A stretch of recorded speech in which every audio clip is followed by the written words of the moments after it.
আসসালামু আলাইকুম। আমাদের সহকর্মী ভাই সুবুর ভাই তার নিজের হাতে আমাদের এই দাঁড়িপাল্লার ব্যান্ডটি প্রচারণার জন্য বানিয়েছেন। আজকে এই ব্যান্ডটি কিছুক্ষণ যাবত ধরে আমরা অক্লান্ত পরিশ্রমের মাধ্যমে ফেস্টুন, ব্যানার এবং আপনার বেলুন দিয়ে ফুটকা দিয়ে সাজালাম। এই যে আমাদের সুবুর ভাই আছেন, ভাইয়ের হাত দিয়েই এই দাঁড়িপাল্লার প্রচারণার এই ভাস্কর্যটি। আমাদের মাঝে আছেন আহসান হাবিব ভাই। আহসান হাবিব ভাই কিছু বলেন। মার্শাল্লাহ, ব্যক্তিগত প্রচারণা সবাই নিজেদের উদ্যোগে যদি আমরা এবার প্রচারণার কাজ চালাই তাহলে আমাদের কাজগুলো আরও আগায় যাবে ইনশাল্লাহ।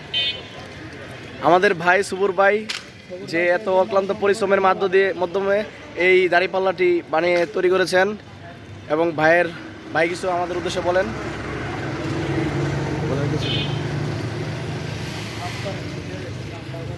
দেখবেন।